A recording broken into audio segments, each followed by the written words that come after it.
sleeping in a medieval castle. The cold was the real enemy. Opening immersion. Tonight, imagine yourself stepping into the echoing corridors of a medieval castle. Torches flicker along damp stone walls. Wind whistles through unseen cracks in heavy wooden doors. From a distance, it looks romantic, timeless, powerful, noble. But if you had to live here, especially on a winter night, that fantasy would collapse quickly. Because castles were freezing.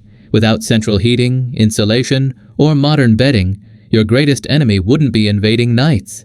It would be the cold. Before we continue, like the video if you enjoy this kind of slow history, and subscribe for more. If you're listening right now, share your location and local time in the comments. I love seeing where in the world people are tuning in from. Now dim the lights, slow your breathing, and imagine preparing for bed inside a medieval stronghold. Stone that steals warmth. You cross a great chamber, boots scraping across flagstones worn smooth by centuries of footsteps. The cold bites even through layers of wool. Stone walls don't resist the chill. They absorb warmth and erase it.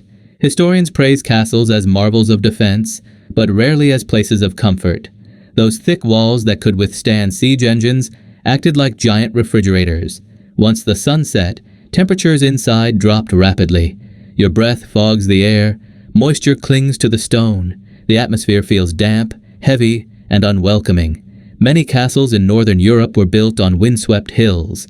Militarily, it was brilliant. For sleeping, it was misery. Wind forced icy drafts through shutters, arrow slits, and unsealed doors. Fireplaces helped, but only barely. Even a roaring fire warmed only the space directly in front of it.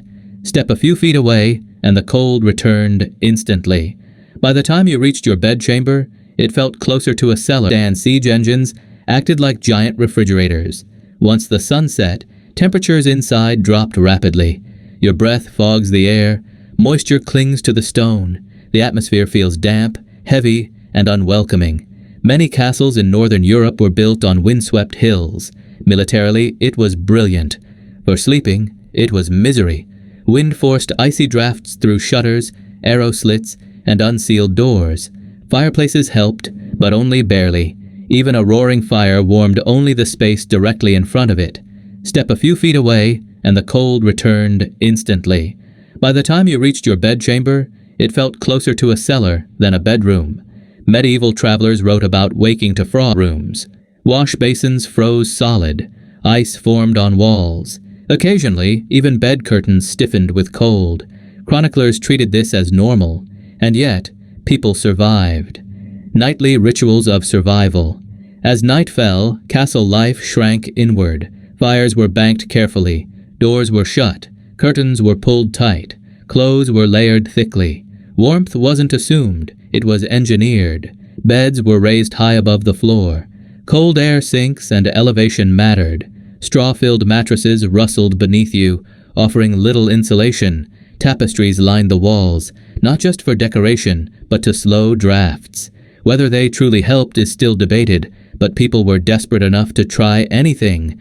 You lie down fully clothed, your toes ache, fingers stiffen. Outside, the wind moans against battlements. Somewhere nearby, water drips and slowly freezes. Boots echo as a guard changes watch. Sleep does not come easily. The great hall, inside castle, borrowed warmth. Before bed, there was one refuge, the great hall. Long tables stretch across the room. Smoke stains the rafters. The air smells of roasted meat, ale, damp wool, and burning wood. A massive hearth roars, throwing golden light into the darkness. This was where warmth gathered. People didn't just eat here, they absorbed heat. Nobles claimed seats closest to the fire. Servants and guards huddled farther back, pretending not to shiver. In winter, feasts doubled as heating strategies. Hundreds of bodies combined with roaring fires could turn the hall almost comfortable. Some records even mention servants standing closer together simply to generate warmth. But it never lasted. As the night wore on, the fire dimmed. Guests drifted away. Embers glowed weakly. And soon the great hall surrendered to the cold once again. The walk from warmth to bed was often described as the worst part. That sudden shift from fire to frost shook the body. Some travelers complained the chill never fully left them afterward. Walls that sweat. In the sleeping chambers, the cold felt different. Walls here were massive, sometimes over 12 feet thick, strong enough to stop arrows, useless against winter. Moisture condensed on the stone and ran down in thin streams. Some travelers described walls that seemed to sweat. Moss occasionally grew indoors. The castle felt less like a home and more like a cave. People dreaded the cold more than hunger. Hunger passed, illness passed. Winter returned every night. Rushes, furs, and shared heat. The floor crunches beneath your boots. Rushes spread thick over stone. They softened footsteps, absorbed moisture, and trapped a thin layer of warmth. Fresh rushes smelled grassy and green, like summer briefly remembered. Over time, they became filthy. Food scraps, insects, and rodents collected within. One medieval writer compared them to sleeping in a midden heap. Beds became microclimates, curtains pulled tight, furs stacked high, hot stones wrapped in cloth placed near feet. Bodies sometimes shared beds, not for romance but survival. Even animals were welcome. A dog pressed against your legs could mean the difference between sleep and misery. Every small comfort mattered. Closing. Perspective. Sleeping in a medieval castle wasn't about rest. It was about endurance. Every night was a quiet battle against an invisible enemy. These people weren't just knights and nobles. They were survivalists. Warmth was precious. Sleep had to be planned, protected, and fought for. So tonight, as you lie in your modern bed, with heating humming softly and walls that keep warmth inside, spare a thought for those who once shivered in stone chambers. They endured places that should have been uninhabitable, and tomorrow night we'll go deeper, into the tricks, tools, and habits that helped medieval people survive the cold, one winter at a time. North Atlantic Good Ocean night. lies a land unlike any other, a place where fire rises from the earth, where ice sleeps for centuries, where legends are born. This is Iceland, the land of fire, ice, and fearless people. Long before humans ever arrived, Iceland was shaped by chaos and nature. Volcanoes erupted beneath the ocean, slowly lifting land from the sea. Glaciers carved valleys through solid rock. Hot springs boiled from deep within the earth. For millions of years, Iceland stood alone, wild, silent, and untouched. In the late 9th century, wooden ships cut through icy waters. Vikings from Norway arrived, not searching for gold or conquest, but for freedom. Among them was Ingolfur Arnarsson, believed to be Iceland's first permanent settler.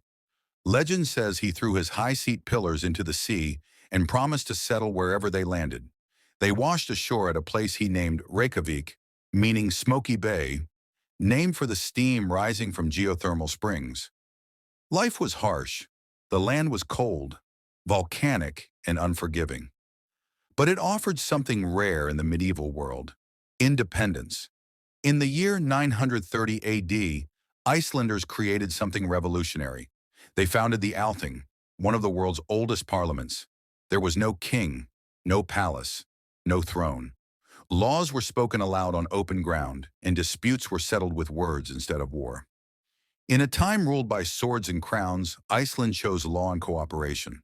By the year 1000 AD, Iceland faced a difficult choice: remain loyal to pagan gods or accept Christianity. Instead of fighting a civil war, the decision was made peacefully through the Althing. Christianity became the official religion, yet Iceland never erased its past. The ancient sagas were preserved, epic stories of heroes, honor, revenge, and survival. These stories remain some of the greatest works of medieval literature. Over time, Iceland lost its independence, first under Norwegian rule, then Danish control. Life grew harder. Volcanic eruptions destroyed farmland. Plagues reduced the population. In 1783, the devastating Laki eruption poisoned the land and sky, killing thousands. Many believed Iceland would not survive, but the people endured. In the 19th and early 20th centuries, Icelanders slowly reclaimed their identity. Through patience, unity, and determination, they demanded freedom. In 1944, during World War II, Iceland became a fully independent republic. No revolution, no bloodshed, just a peaceful declaration of independence. Today, Iceland stands as a modern nation powered by nature. Volcanoes still erupt. Glaciers still move. Ancient legends still live on. From Viking longhouses to modern cities, Iceland's story is one of survival. Against nature, against hardship, and against time. A land born of fire, protected by ice, and shaped by the unbreakable spirit of its people.